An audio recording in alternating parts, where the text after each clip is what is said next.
Are you in the market for a new pair of headphones? Studio Sweden wants to revolutionize the way we see headphones and makes it a priority to create headphones that are not just a tech device, but also an accessory. The tray model comes with a clip to keep the cord secured to your shirt, a leather carrying pouch, and changeable ear pads for a comfortable, custom fit. They provide worldwide shipping with tracking, so check them out at studiosweden.com and get 15% off when you enter code MomsInMurder at checkout. Hey everyone, and welcome to Moms and Murder, a true crime podcast featuring two housewives sitting around a kitchen table, telling stories, getting off track and stuff. Perfect. That seems about right. Yeah, I like that. So I'm Mandy, and of course, as always with me is Melissa. Hi, Melissa. Hi, Mandy. You are really psyched with this new opening. I'm so proud of you. I'm just excited to say something different. I like it. I like it. So we hope you guys are all doing well this week. We are celebrating another milestone. You guys know we like to celebrate milestones, big ones and small ones, and they're just all worth celebrating to us. So today is our 30th episode, which is so hard to believe. I feel like we're like more than halfway to our year anniversary of starting the show, which just blows my mind. So yeah, happy 30th episode, Melissa. Happy 30th episode. A lesser show would not celebrate such successes, but no, the opposite. A bigger show. Say, wait a minute.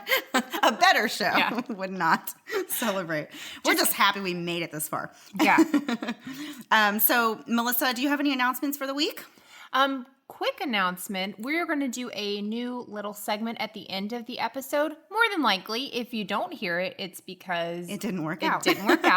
And so it'll be at the end of the show. It's something a little light that we're thinking of doing at the end of our episode. So that way you can listen to the case. If you want to stick around for it, you can. If not, go your own way. It's okay. It's okay. Yeah. And a little hello, or a big hello, to one of our new listeners. This is weird to even put into words. Hi, Allie Sweeney from Days of Our Lives, a host of The Biggest Loser, the most amazing person on Instagram, nicest lady in the world. She apparently listens to us, and that blows our minds. And absolutely. Yeah, and so whatever upside down world we're in right now, or I guess the upside down is basically what I feel like we're in. Yeah. I kind of look like Winona Ryder some days in Stranger Things, so it works for me. But yeah, so this is our new world now. Welcome. No, but we appreciate. This is the show you signed up for. Not her, poor thing. She's an unwilling participant in this. So thanks for listening, and thanks everyone for sharing, rating us on iTunes, all that kind of stuff. It really does help. So thank you guys so much. Mandy, you want to kick us off? Sure. Today we're talking about the suspicious death of a devoted mother and teacher, Kari Baker. Kari lived in Waco, Texas with her young family, Pastor Matt Baker, and their two young daughters, Kenzie and Grace. The family lived an honest life with the church congregation fully behind them and supportive of them. And Kari's mother described her as just really the perfect preacher's wife and said that she had a heart of gold and a deep love for her daughters. She was just a really awesome mom. Kari and Matt met at a Baptist day camp in Waco in 1994 when she was 20 and he was 23. And it was kind of a fast relationship. They were instantly smitten with each other, and Kari would gush to her family, particularly her mother, about what a great Christian she thought Matt was, which anybody who, follows religion knows that's like an important thing when you're looking for a spouse. So I can see why that would be important to her and what that would be like a selling point for her. Yeah, for her family. Right, for her family. So she really just liked him a lot. They fell in love very quickly, and after just 3 months of dating, the couple announced that they were going to get married. Less than a year after the wedding, they were expecting their first child, Kenzie, and just a year and a half after that, their second daughter, Cassidy, was born. Kari's mother says that Kari's life absolutely revolved around the little girls, and Kari and Matt both were just devastated when the youngest, Cassidy, was diagnosed with a brain tumor just shortly after her first birthday. Cassidy was hospitalized, and Kari stayed by her side every minute at the hospital. In late February of 1999, Cassidy was healthy enough to return home after 90 days in the hospital. Sadly, the joy of bringing their daughter home would be short-lived. On March 22nd, about a month later, Kari and Matt rushed Cassidy back to the hospital with complications, but doctors were unable to save the child. Kari took the loss of her child incredibly hard, as all mothers would. She enrolled in grief counseling, which helped her get through the first year, and then Kari became pregnant again with another baby girl, who the couple named Grace. Matt says that while Kari was joyful, she wasn't the same, and that he began to become the more active parent in the girls' lives. Kari began using sleeping pills to get herself to sleep every night, and every year around the anniversary of Cassidy's death, Kari would fall into a deep depression and would spend at least a day in bed watching home videos of Cassidy over and over again. 7 years had passed since the couple had lost their child, and Kari was still struggling to cope just in her day-to-day life. Matt insisted that she see a doctor, and he went with her when she finally made the appointment. She was diagnosed with depression and prescribed antidepressant medication, but Kari was in denial and refused to admit that her depression was a problem, and she kind of had a little breakdown over it in the car on the way home and was trying to open the car door while Matt was driving on the highway. She just kept saying that she just needed to get out and get some air, and, she just needed just some fresh air. Later that same week, on April 7th, 2006, Kari had a job interview at a local high school. Matt said that Kari was nervous and that after the interview, she said she didn't feel well. She was just really exhausted. But despite all of that, and, just her saying she didn't feel well, according to her husband, she did drink a couple of wine coolers that night and just generally tried to relax. At around 10:30 p.m. that evening, she asked her husband to go out and rent a movie for them to watch. So 10:30 p.m. is kind of late to send your husband out to go rent a movie. For me, because I'm an old lady and I like to be in bed, and my husband would be like, I'm absolutely not going out to rent you a movie at 10:30 at night. No. And if you're not feeling well, you would just go to bed. Probably just go to sleep, yeah. So Matt agreed that even though it was getting late, he agreed to go out and get the movie. And so he left the house and he stopped at a gas station to fill up the car before heading to the local video store to rent a movie. So again, this was a while back, and video stores no longer are a thing. Now you have Redbox and the Blockbuster box, or you just watch it on TV. Mandy. Like Amazon Prime, everything. Or Netflix, Hulu, all of that stuff. I'm so glad that we live in 2018. That's what you get out of this story, that you're glad you live in 2018. I'm glad I don't have to go to a video store. Me too. Those were the worst. When Matt got back, he noticed that the door to the couple's bedroom was locked. He picked the lock, and when he entered the room, he saw Kari laying on the bed, completely unclothed, and he called out to her, but she did not respond. So at this point, he walked over and tried to nudge her or move her in some way, and he realized that she was actually completely unresponsive, and that she was blue, and she actually wasn't breathing at all. So at 12:01 a.m., Matt dialed 911 and told the operator that he believed his wife had committed suicide and said that she was blue, wasn't breathing, had no signs of life. On the bedside table, there was a typed note, like a suicide note, and a bottle of Unisom sleeping pills. And there was also a couple of empty wine coolers, as he had said that she had drank some of the wine coolers the night before. So during this call with 911, Matt was getting Kari dressed in clothes. He didn't want the paramedics to arrive and see his wife completely naked. And he was moving her to the floor, going to perform CPR, and just doing all these things that, whatever the operator was telling him that he needed to do. So he was trying to do all these things while speaking to them. So one of the detectives that responded to the call informed Matt that Kari had taken her own life, and she was just 31 years old at the time. An autopsy was not performed, nor were any items taken into evidence aside from that pill bottle and the remaining pills that were left, as well as the suicide note. Police believed that it was a cut and dry death by suicide, and they didn't feel like they really needed to investigate it any further. Yeah. The community and church congregation surrounded Matt and the girls with love and support following Kari's tragic death. Kari's parents, Jim and Linda Doolin, were shocked and in disbelief that their daughter would take her own life. They felt it was out of character for Kari, but they had no choice really to believe it because there wasn't really an alternative. Linda remembers talking to Kari the day of her death and says that she was in a really good mood and did not indicate that she was feeling down or suicidal at all. Linda's family wasn't as quick to believe in the idea that Kari had killed herself. They all believed that Kari loved her life and her family and would never dream of leaving her two daughters behind. They felt that at the very least the case warranted an investigation. So this is interesting to me because it's not the mom, right? So it's not Kari's mom. It's like aunts and stuff that are starting it's Linda's sisters, right, that are really pushing for more. They just have questions, right? And that's got to be a really hard position to be in, though, because at this point everyone's saying suicide. So it's not like you're saying suicide, or it's not like you're saying murder and who could be the suspects. You're saying, I don't even think this is a suicide. And if you don't think it's a suicide, you think somebody did something. Right. That's a big jump, and that has to be so hard to I don't know, to discuss that? Like, how do you even bring that up? That's the worst conversation of all time. And especially to Kari's own mother. I mean, that would be a really hard thing to approach her with and say, you know, we're kind of suspicious about this whole thing and we think it needs to be checked into. I mean, it's already hard enough for her mother losing her daughter in that way. And that's a game changer. That changes literally everything in their lives if it's not a suicide and something else went on. Oof. The outcome is still the same terrible outcome. But absolutely. It does make a difference in kind of how you grieve and move forward with the whole thing. It, you know, as far as just processing and understanding what happened, it makes a huge difference, you know, if it was option A or B. Right. One of Kari's aunts, Nancy, took it a step further and outright accused Matt of murdering his wife. She realized that Matt's story didn't really line up with what anyone else was saying about Kari in the days leading up to her death.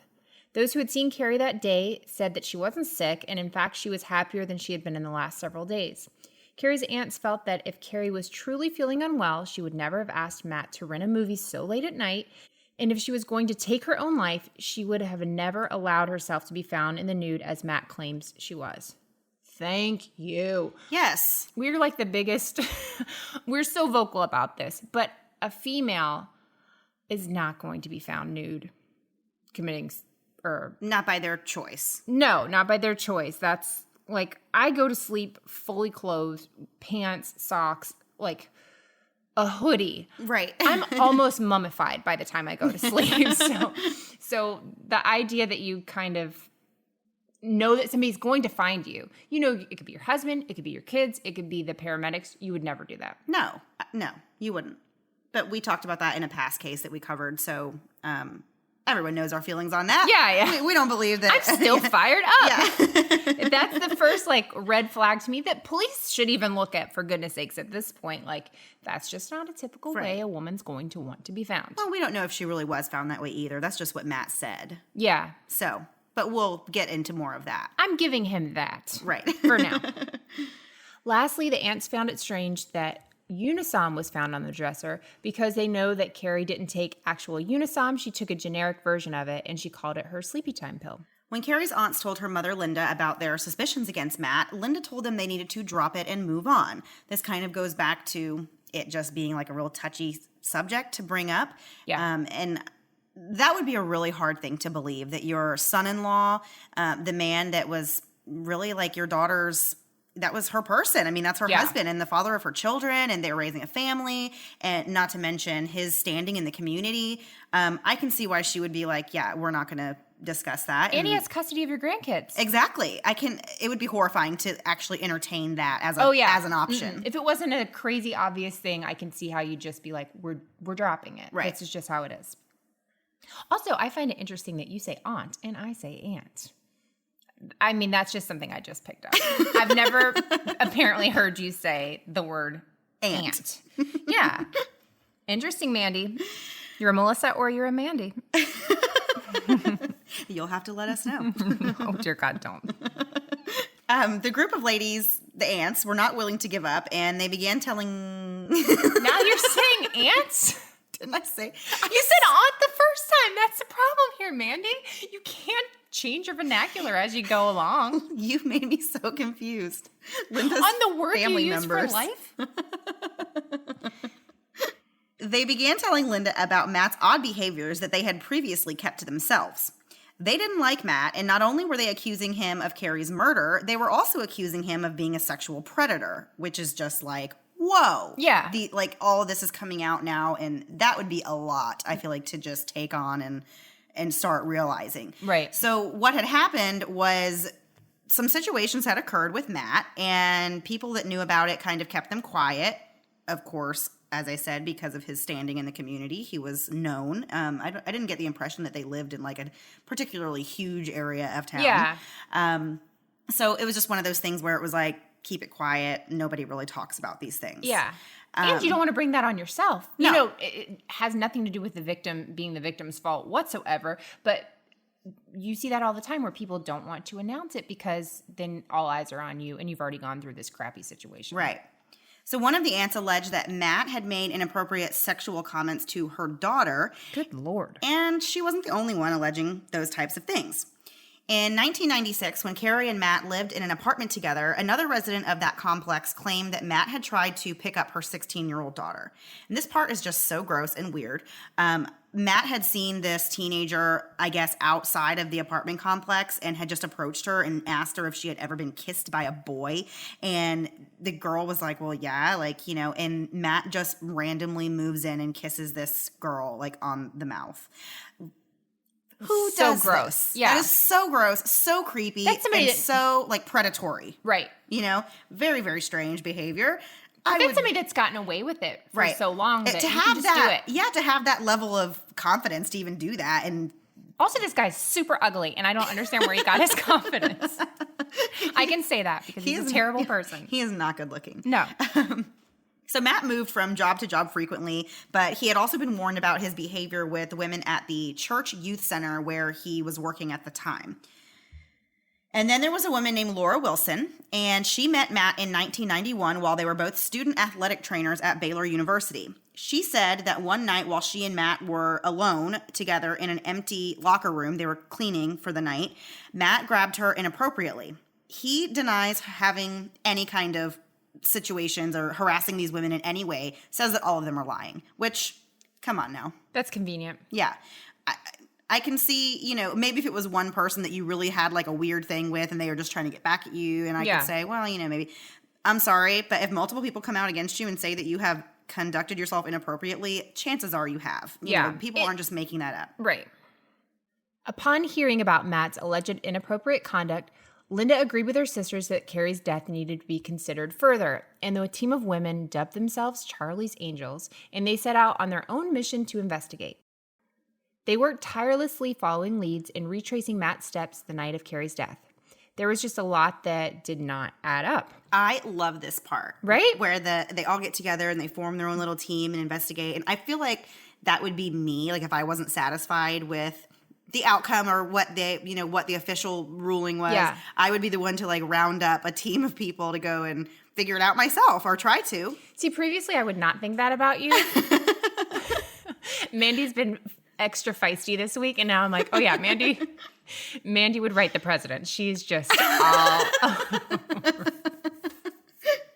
Linda made a big discovery when she looked closely at Kari and Matt's cell phone records. Just 10 days after Kari had died, someone was using her cell phone regularly. It was soon learned that the phone was being used by a woman named Vanessa, a pretty young woman who attended Matt's church.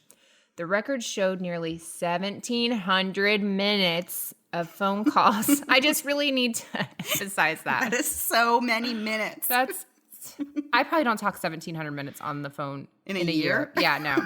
Not since texting is available. Don't ever call me.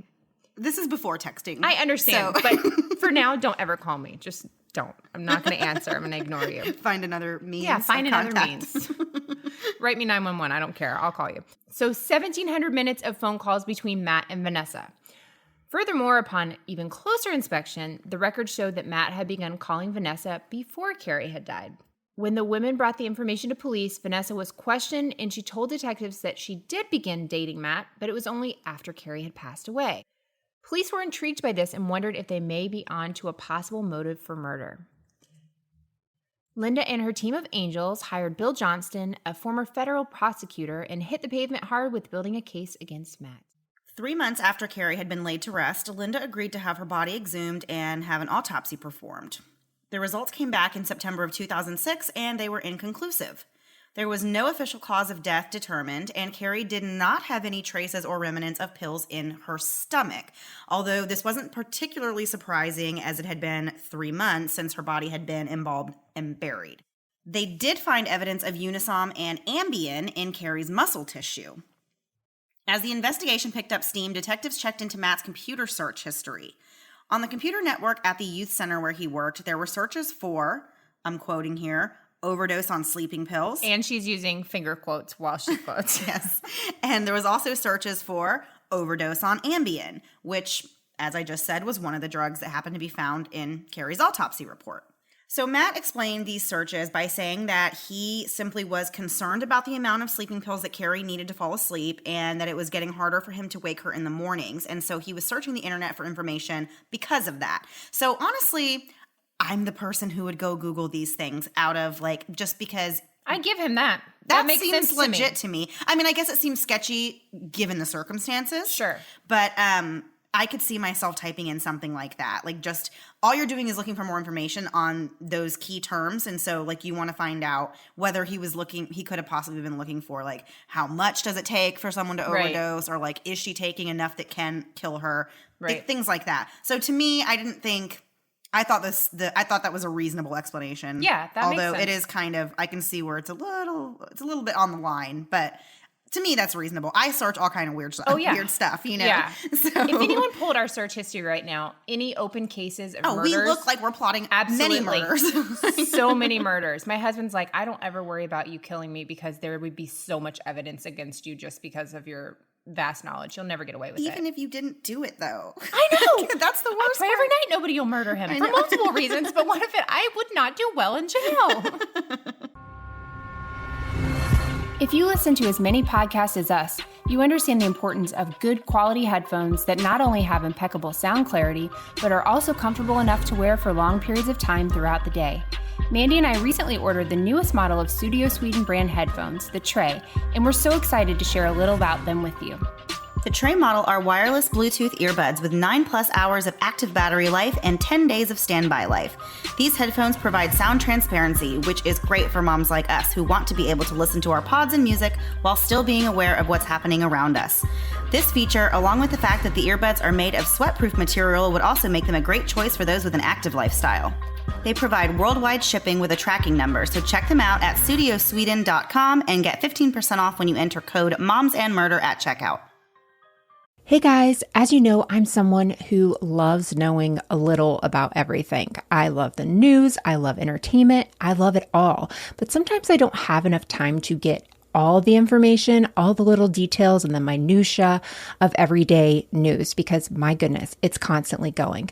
But thanks to the Newsworthy podcast, I can get all I need in little bite-sized pieces. So if the stress of the news is getting you down, but you still want to know what's going on in things like the election, check out the Newsworthy. And in these 10-minute episodes, they're just on the go listening. I can listen to it quickly on a walk, on my way bringing my kids to or from school or one of their activities. When I'm in line at the grocery store, there's never a wrong time to listen to the Newsworthy. But if you feel bogged down by the news and kind of the negativity of it, but you still want to be informed on what's going on, the Newsworthy is the place to do it. Erica at the Newsworthy is an independent journalist, and her team does really all the hard work and research for you. I love that the episodes are so well-rounded, and there will be fun stuff like tech or big stories, but the way Erica gives this, efficient and neutral overview of the news, and in just 10 minutes each weekday, it's perfect. Just search The Newsworthy in your podcast app or go to thenewsworthy.com to start listening. Again, search for the podcast The Newsworthy, 2 words, The Newsworthy, to make staying informed easier and more enjoyable every weekday. So when investigators asked to examine the computer from Matt's personal desk at the center where he worked, they discovered that someone had replaced his computer with that of his secretary, and that the computer that was on Matt's desk had just mysteriously vanished with absolutely no explanation given by Matt as to where it went. He just says he has no clue who took the computer or why they would want that. Okay, likely story. It's a computer. But you didn't call the police? Right. You gotta wonder then, is somebody breaking in and stealing things? Who's Right. swapping these computers out? Right. There's a lot of questions you would have. Right. So furthermore, Matt told the detectives that the hard drive on his home computer had crashed and that computer was no longer working. So what a coincidence. But he said, we watched a 48 hours on this, and he said in one of the interviews with them that computers crash every day. No big deal. This is totally not suspicious that there's no access to his home computer. Please don't make a list of these things because they're starting to add up. Yeah, seriously. You would think by that point, well, they were suspicious, but it's really starting to pile on. Right. Just the Lots of suspicious. circumstantial evidence. By this point in the investigation, prosecutors were now suspicious of other details of Matt's story. They were troubled by the suicide note, which was completely typed, including Kari's signature. Despite that, there were multiple pins on the dresser next to the note. It would have been really easy for her to have just signed it. And I don't get that at all. No, and I feel like that's something you would sign. Yeah. You would hand sign it.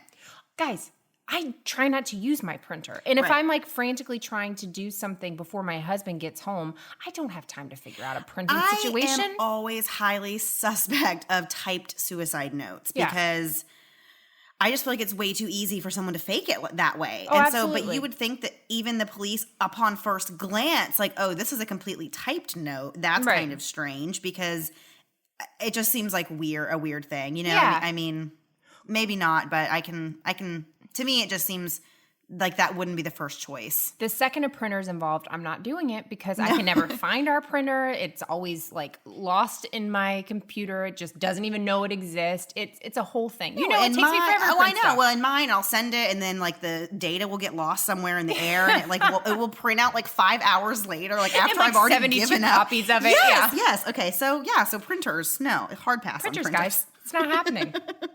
The former prosecutor working with Linda enlisted the help of an old friend, former Texas Ranger Matt Cawthon. I love a Texas Ranger. Oh, yeah. Of course, reminds me of Chuck Norris. I love that show. He agreed with prosecutors and felt that Kari's death was suspicious and thought that police had dropped the ball on collecting evidence.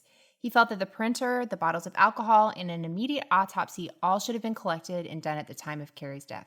When the team reviewed photos of the scene and of Kari's body, they were unsettled by a few of the details. It could be seen in the photos that Kari's skin was blue and that the blood pooling process had begun in certain areas. There was also an abrasion of some kind on the bridge of Kari's nose. These details suggested two things. Number one, that Kari may have been suffocated, and number two, that Kari would have been dead for much longer than the hour or so Matt was at the video store. Professionals agreed that if Kari had been alive at 10:30 p.m., as Matt claimed, that she would not have been cold to the touch and she would not have skin discoloration or blood pooling yet either. 18 months after Kari's death, the Justice of the Peace declared that her death was no longer a suicide and it was officially changed to undetermined. On September 21st, 2007, Matt was arrested and charged with the murder. Matt didn't stay in custody for long before he posted bond and went home to his daughters, claiming that he was the victim of a misunderstanding. I can't with that. They always whole thing. are, aren't they? Yeah. He took the girls and moved to Kerrville, Texas, where they lived with his parents. Matt had the support of his family and the community in Kerrville. So this is where Matt's family is from, and this is where he's grown up. And They know him as a little boy. right, and all now that. he's gone on to become this wonderful pastor. And this dude's a smooth talker. right. He really is. Uh-huh. And so everyone loved him. So Right. they all were fully behind him, 100%.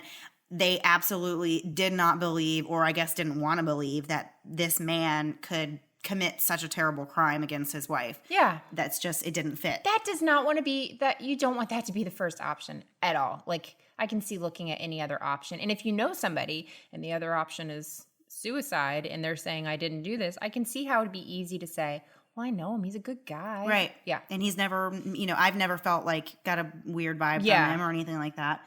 Vibes don't mean anything. No, they sure don't. So everyone, as I said, had really great things to say about him. Everyone, that is, except for one former friend named Jill, who says that she spoke to Kari just a few days before her death. Kari confided in Jill and told her that she believed Matt was seeing someone else and that Matt had written Kari a letter in which he stated that he partially blamed her for the death of their daughter. This part really upset me because I just honestly couldn't even believe it. But in the letter that Matt wrote to Kari, police had found a typed up note that was on his computer, and it had broke down all these things that I guess Matt had problems with. And one of the things that he said to Kari was that she had prayed for their daughter to stop suffering, and he was praying for their daughter to live and go on to live until she was old.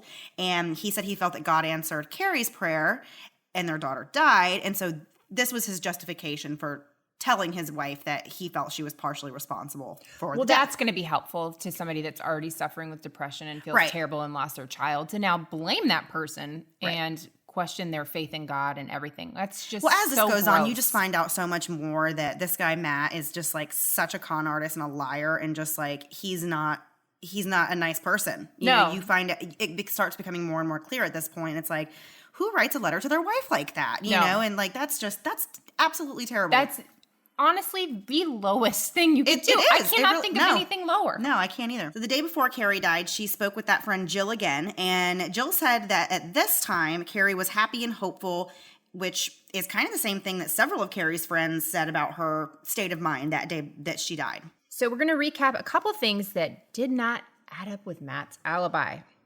Number 1, he knew the exact time he left the house to get gas in a movie. He says he distinctly remembers looking at the clock and it was 11:11 p.m. In interviews with 48 Hours, he first said that Kari was awake and had a conversation with him. He kissed her forehead and then leaves the house.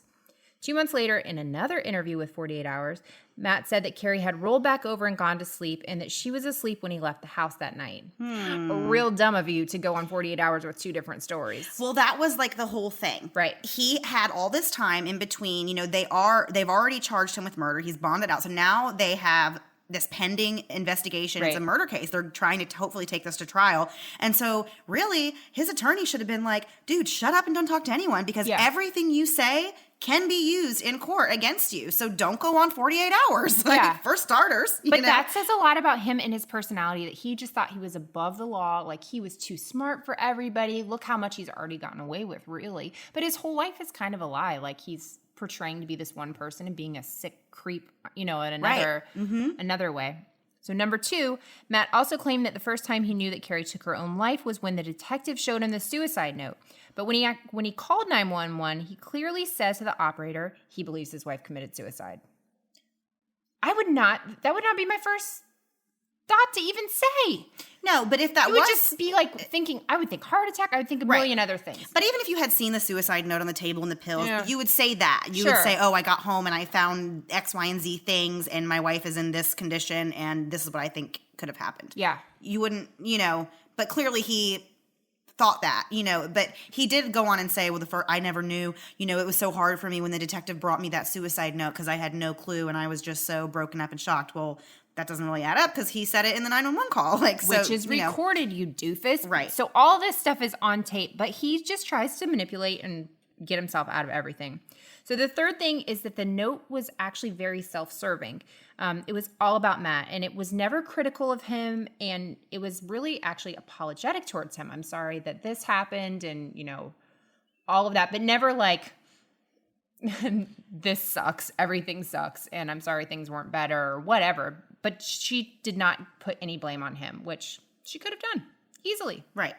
The blood, and the last point was that the blood pooling in Kari's limbs suggested that she had been dead much longer than 45 minutes, but they were unable to determine an exact cause of death. Exhuming her body 3 months later, a lot of stuff is going to not show up. Right. And who wants to have an autopsy, like, her mom, Linda, who wants to go into that whenever the police are saying basically it's suicide? You're not going to want to do any of that. Like, no. Just let it be. Right. And another note, just quickly, is that when the paramedics arrived on the scene, Kari was on the floor, and that's because Matt said that she was on the bed and he moved her to the floor to give CPR. Right. But another point about the blood pooling is that in one of her arms, I can't remember if it was left or right, but one of her arms had more pronounced, like it's like significant blood pooling. And so to them, it basically said that she was on an elevated surface like the bed, and her arm may have been one arm may have been hanging off, and so just of course by gravity, that arm had more of the signs of the blood pooling. So that really didn't line up with Matt's version of events either, because again, there just simply wasn't enough time elapsed between when he claims to have seen her alive and gone to the store, and then when he returned. All of these things wouldn't have already been possible at that point. Right. One thing I learned on one of my favorite podcasts, People Are Wild, is if you're doing CPR correctly, you're going to break some ribs. And she didn't have anything like that. There was no bruising there or anything that showed that he put any effort into CPR. Yeah. And he's not like a scrawny little guy at all. No. But, if he was really actually trying and that's your wife and you're wanting to revive her, there'd be bruising, there'd be broken ribs, all that. So Matt and the girls continued living with his parents for the 2 years following Kari's death. By this point, his relationship with Vanessa was over, and he had pending murder charges against him. In the state of Texas, in order to send a case to trial, the district attorney has to get a grand jury indictment within 180 days. Unfortunately, they were unable to complete this process, and the 180-day period lapsed, and all criminal charges against Matt were officially dropped on March 25th, 2008. The assistant DA simply felt that there was just not enough evidence against Matt to move forward with a murder trial. Really, really disappointing, really heartbreaking, because it's just, But you it's only just have that one shot. you do. And so I understand, like, you have to get it right whenever you're going to go forward with this process. There's a lot of money involved. There's a lot of resources involved in bringing a murder case against somebody.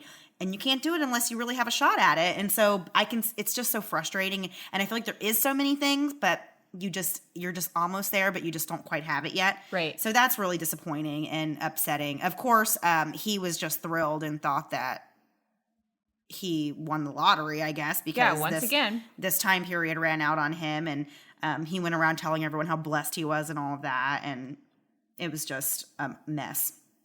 Former prosecutor Bill Johnston was deflated, but he wasn't going to give up that easily. He knew that there was no statute of limitations on murder and agreed to help Linda build a civil case against Matt. They were going to sue him for wrongful death, and he hoped that in the process of building that case, they would uncover details that would make it possible to try again for a criminal case. Right. So this is pretty smart. Very. You're already going to be investigating this now for the wrongful death thing. So if you do come up with something, hey, you can bring it back to the DA and say, now we have this. Can we now try to go forward with a murder trial? Right. All of the evidence they had was circumstantial, and it's difficult to take a case to trial when they can't prove a cause of death. Prosecutors suspected that Vanessa knew more than she was letting on, and they wanted her testimony really badly. They believed that Vanessa and Matt were having an affair prior to Kari's death, and that she likely knew some of Matt's secrets. By this point, they had proof that the pair had been in phone contact, and a jewelry store clerk had confirmed that Vanessa and Matt were looking at wedding rings just weeks after Kari had died. The prosecution subpoenaed her to testify in front of a grand jury, and in return, promised not to use her testimony against her. That is tough. That is risky. That is putting all your eggs in one basket. And I'm sure they consulted with the family to say, this is what we're offering her, and we might be able to get something against him, but then she can't be held liable for anything. That is tough stuff. I always struggle with that and I know they have to do what they have to do to try and they want to put the right person behind bars, but I always struggle with giving people immunity for telling their story. Like, if you're guilty of a crime, you're guilty of a crime. So I always get, just to even say, well, if you tell us this or if you do this, then we won't send you to jail for your part. You know what I mean? That just bothers me. It feels wrong. It feels like dirty and skeevy, and I don't like that. All very, very good points, Mandy. But with law in America, I think that you can definitely do that. But I know in these kind of cases, they do go to the families and say, this is what we're working with, and this is not ideal or whatever, but who do you really want? Like, do you think Vanessa would have done anything to Kari if Matt wasn't involved? Like, she would have never just gone up to Kari and killed her. Right. But if he's the mastermind, he's the one that put it into motion, that's who you really want. Vanessa initially stuck to her story on the stand until she was asked if Matt had ever told her anything about Kari's death. She then drops a bombshell and stated that Matt had admitted to murdering Kari and told Vanessa that he had done it for her. She testified that Matt told her that he had smothered Kari with a pillow.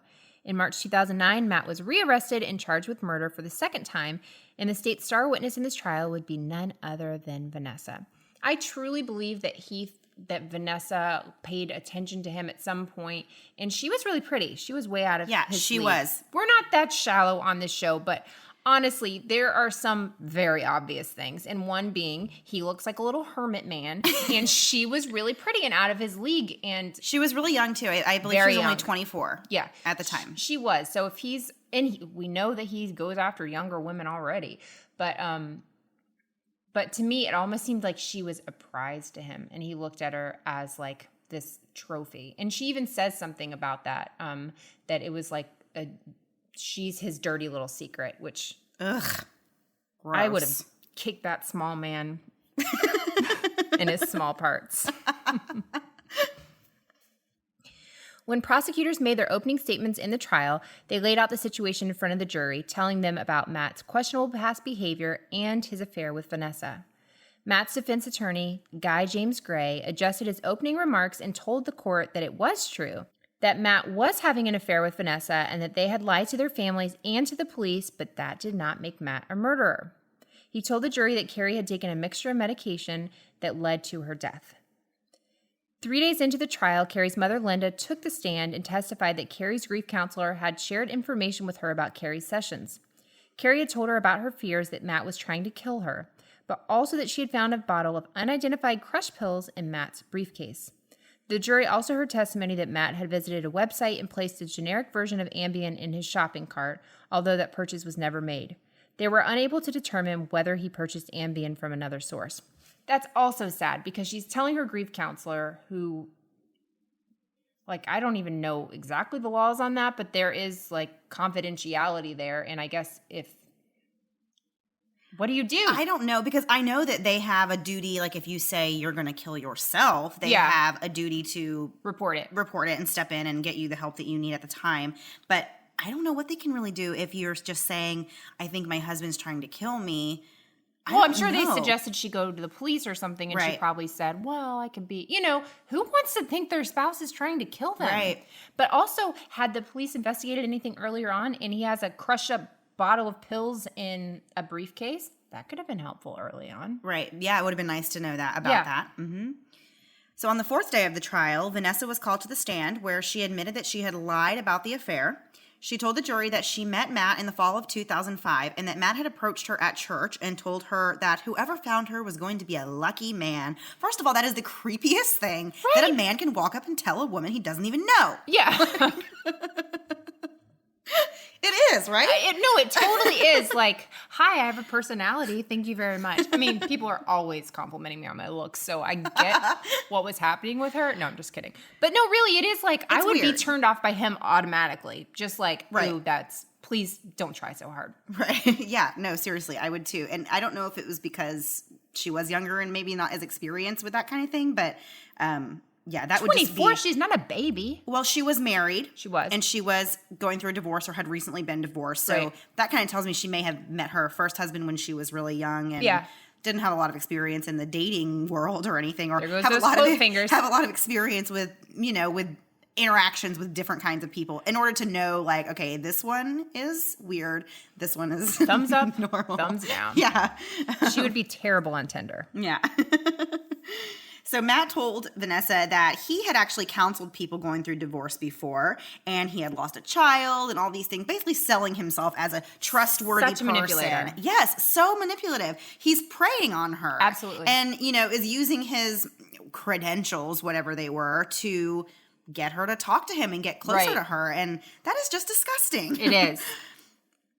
So when Vanessa would go to these counseling sessions, Matt would speak badly about his wife, calling her a bad mother, a bad wife, saying insulting things about her appearance. He would call her fat. He would just say all these terrible things about his wife to Vanessa.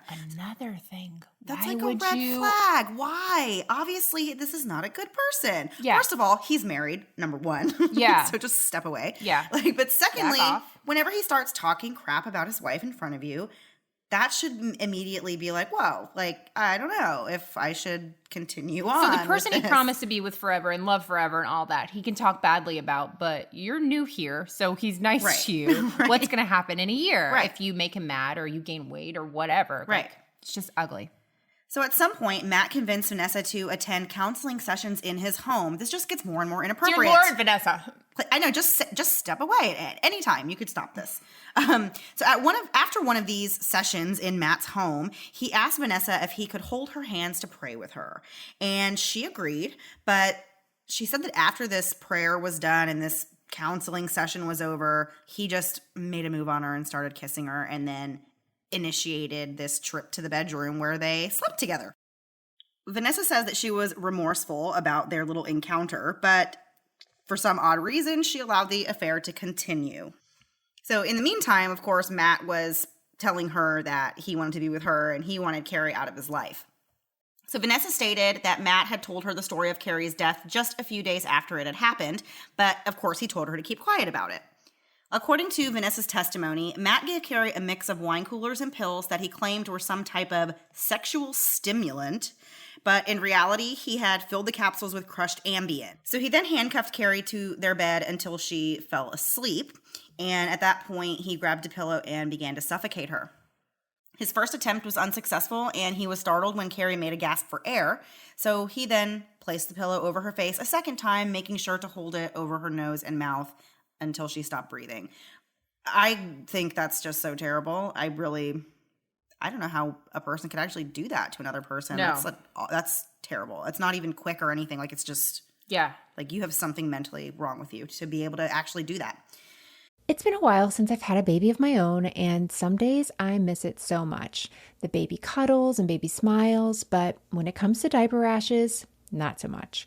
I remember the first time my oldest had a diaper rash, I was really devastated. Here's this tiny thing totally dependent on me, and now she's fussy and obviously uncomfortable, and I'm supposed to have the answers. Well, with time and treatment, it went away, but what I really wanted was to avoid it altogether. And now, baby butts rejoice. New Huggies Skin Essentials are here, a brand new dermatologist-approved line of diapers, wipes, and pull-ups training pants, all designed with baby's sensitive skin in mind. The wipes are thick and have 0 harsh ingredients for a great, gentle clean. Pull-Up Skin Essentials has got your big kid covered too, with a training pant that's ultra soft and breathable to help protect sensitive skin throughout potty training. Whether you're a first-time parent or a seasoned pro, make it easy on yourself and your baby with Huggies. Learn more at Huggies.com. Once again, head to Huggies.com to learn more. So Vanessa finally testified that she knew all along that Matt was plotting the murder, which is another huge bombshell dropped on the court. You know, this is a person who is now up there saying, yeah, well, I knew about it. He told me the exact day that he was planning on doing it, and that he had been kind of just toying around with several different ideas for ways of how he could pull it off. And she even knew that. This reminds me of the my favorite GIF, the what's her face, the "You in Danger" girl, Whoopi Goldberg, the one that says "You in Danger" girl. Yeah. Like, that's all this reminds me of. Like, oh my gosh, these are so many signs for you. Yeah. And you could be a good person. You could like make up for the terrible things you've done by just calling the police and saying, heads up. Right. This poor mother. Right. Like, who cares what he says about her? She's a mom and she has these babies that she cares about. How freaking selfish and terrible. I can only just imagine, though, because it's clear that Matt was very manipulative, and who knows what all kind of stuff he was telling Vanessa, and she may have just been naive at the time and not really even realized how deep she was in it at that point. I know I'd like to think I would be like... You would, Mandy. You're a human person with a soul. I'm literally having to bite my lip until it bleeds to not go off on this because... It never had to happen. Right. She didn't tell a single soul about knowing this information ahead of time, and she could have easily called the police. Anonymously. She could have done anything. Literally anything. And it's not even like they stay together after this. Like, they break up pretty quickly after this. Yeah. So, was it worth it? It wasn't. Matt's attorney insisted that Vanessa was a liar. He brought a witness to the stand to testify that the DNA on the printed suicide note was Kari's, which he hoped would provide doubt that Matt had murdered her. After 7 hours of deliberation, the jury returned with a guilty verdict. After the trial ended, Matt's attorney admitted that he had little faith in his client after he learned that he had lied about the affair with Vanessa, which he had claimed he had only found out about a month before the trial began. That is putting you behind the 8 ball. Like, all the stuff you're defending, and then it's like, oh, by the way, I've been lying to you about this whole thing. He requested that he be removed from the case, but Matt insisted that he remain his attorney, and the judge required him to stay on the case. I almost wonder if Matt wanted him to stay on the case because he knew if he did a bad job, if anything went wrong and he has appeals down the road, he can say, well, I wasn't even represented fairly. Like, that's one of the reasons for appeal. Yeah.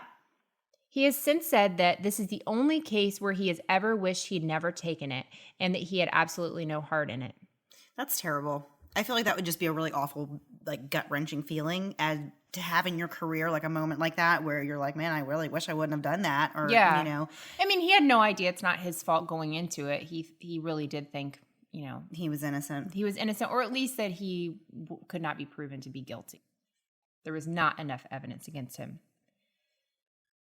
So Matt was found guilty and was sentenced to 65 years in prison. So Kari's daughters, Kenzie and Grace, remained in the care of Matt's parents after the trial. Linda, Kari's mother, fought for custody of the girls, and in July 2011, she won the battle and obtained custody. The girls, who were 15 and 10 at the time, were upset about the court's decision to remove them from their paternal grandparents' home, where they had lived since 2009 and wanted to remain. Yeah. Matt's parents had kind of, well, I'm not saying this, the other side of the family felt that Matt's parents had kind of done a form of brainwashing on the children, and they had Well, told they felt them, that Matt was innocent. Right. That's their son. And so that's what they had told the girls, that, your dad has been wrongfully accused of this. It's not true. He didn't do it. He was a great person. He's still a good dad. One day he's going to get out of jail. This is what they're telling these kids. Right. Which is kind of, I wouldn't go that far and say he's getting out. I wouldn't tell them that and give them their kids. Don't give them that hope. Right. He's probably not getting out. He just Right. got convicted of murdering someone. I just think that's very bizarre. But as the kids, I can understand why they would feel, they feel secure where they're at the time. And they've been living there. They have established themselves. They go to school. They have, I don't know anything about Matt's parents. They're probably lovely. Yeah. And the girls probably enjoyed living there. So that's really hard, though, for Kari's parents, because I'm sure that they want nothing more than just to have those girls. Oh my gosh, that's a piece of Kari that they would Yes. have. And that I always wonder how that kind of works, and I'm sure there's some kind of a system in place.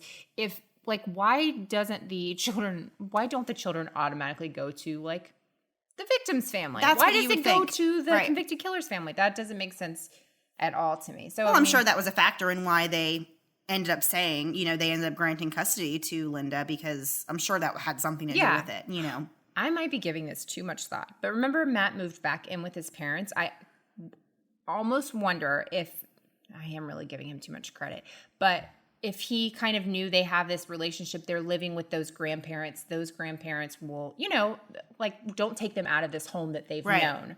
So honestly, I think that guy's manipulative enough to do something like for that. sure he is. He would have been trying to set it up way so that he could control the situation from his jail cell. Yeah. You know what I mean? Kind of Oh thing. yeah, and then they can come see him and all that. Exactly. Stuff. He is Exactly.